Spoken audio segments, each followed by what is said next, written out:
Welcome to Your Magnetic Purpose. This season, we're cutting through creative blocks, working with your influence, not against it, using systems like human design, astrology, and everything in between as a tool and not a rule. Hello, everybody, and welcome back to Your Magnetic Purpose. I am your host, Ashley Hood, and this episode is part 3 of our 9-part series of the Human Design Centers. And today, we're going to be talking about the most misunderstood and emotionally charged and high-stakes center in the whole chart. We're talking about the solar plexus. This is your emotional body. It's not just about feelings, it's about clarity. It's about intimacy, art, boundaries, and the fear of rejection, and whether or not you can be trusted with your own emotional truth. This center does not play nice, it doesn't always make sense, and it absolutely does not give you clarity in the moment. Which is why so many people ignore it or just override it. And then they get stuck people pleasing, overcommitting, and having those emotional hangovers, or they are in emotionally dead end relationships. So if you've ever said yes and regretted it, if you've ever needed to be alone before you could really feel what's real, or if you've ever thought, why can't I just make a damn decision? This episode is for you. The solar plexus is your emotional wave center. It sits on the right side of your chart, just a little above the sacral, and is responsible for emotions, moods, intimacy, empathy, and creativity. It is your nervous system regulation. It's also a motor, meaning it creates energy. And it's a place for inner authority of many people. Almost 50% of the population are emotionally authoritative. But here's the twist. The solar plexus doesn't do clarity in the now. It does clarity over time. This is the emotional wave.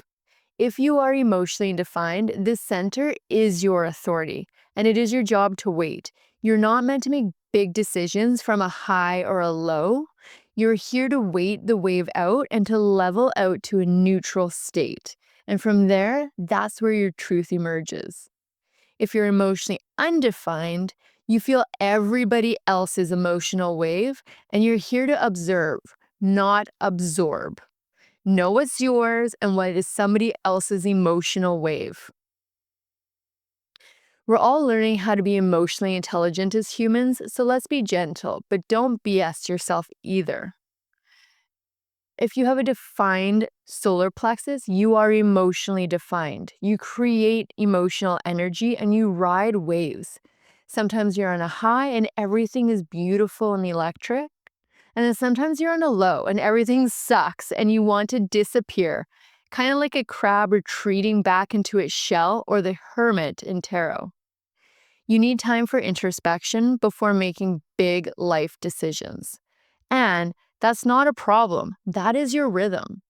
You are not meant to be emotionally stable. You are here to feel, to find clarity only after your wave levels out.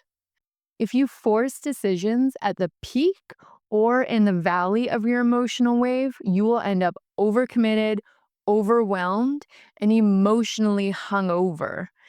You will low-key resent everything that you should have waited on. People might experience you as moody or unpredictable, and that's fine. You're not here to perform. You're here to embody emotional truth, not fake emotional consistency. If you have an undefined solar plexus, you are emotionally open. Ra, the founder of Human Design, said that where we are open, we are gifted and intuitive. Because we are open, we are not consistent in that energy, and you're really here to witness and enjoy that energy as a bystander. Since you're open, you don't ride your own wave, but you amplify everybody else's.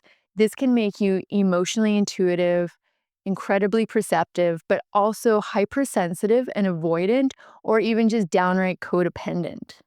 When you were a kid, you probably felt the room before you even entered it. You may have learned to keep the peace or suppress your own truth just to avoid conflict. But guess what? Avoiding discomfort doesn't equal clarity, and not everyone else's emotional energy belongs to you. Your wisdom comes when you stop trying to fix or absorb and just witness. Emotional neutrality isn't just your baseline, it is your goal. Now, let's break down the 7 gates of the solar plexus. These are emotional themes that shape how your nervous system processes intimacy, vulnerability, and creative expression. Let's start with gate 6, the gate of conflict. This is the boundaries gate. It decides, do we connect or not? It is the peacemaker and it loves conflict resolution. Defined, you need emotional safety just to open up. You're kind of sensitive AF. Undefined, you might avoid conflict at all costs or poke just to see if you feel something. Gate 22, the gate of openness. This gate brings moodiness, charm, and deep emotional expression. It is the grace that you offer yourself and others. If it's defined, when you're in the mood, you captivate. When you're not, you cannot fake it. If it's undefined, you may try and force likability or feel emotionally shut down. Gate 36, the gate of crisis, the gate that craves emotional drama, either good or bad. The gate is all about being human. If you have it defined, you learn through intensity and chaos, and then you transform. If it's undefined, you may jump into messy experiences just to feel alive or avoid risk completely. Gate 37, the gate of friendship. This gate wants emotional closeness and softness and community. You hold your community together through your family bonds. Becoming a boundary master is key for this gate, though. If it's defined, you hold people, you stabilize relationships. If it's undefined, you may sacrifice your needs just to keep the group happy. And then gate 49, the gate of principles. This gate is about emotional values and where we draw the line. It's about being a leader in relationships and leading a revolution by the principles you hold so dearly.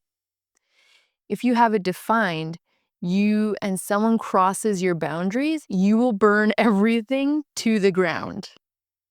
If it's undefined, you may struggle with guilt, people pleasing, or the fear of rejection.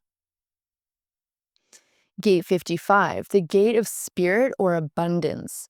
This is deep melancholy and creative energy. It's faith and darkness that rebirths new creativity within. And it is the beauty that is brought into this world. If you have it defined, you need to ride the waves and then express it, either through music, art, or feelings. If it's undefined, you might think your moods mean something wrong. They don't. Let them move through you. Gate 30, the gate of recognition of feelings. This gate is emotionally hungry. It's craving closeness and it wants it so badly it almost hurts. If you have it defined, you feel your desires in your bones, but can you handle the ride? If it's undefined, be careful not to chase the high just to avoid emptiness that you might be feeling. Now, generators and manifesting generators.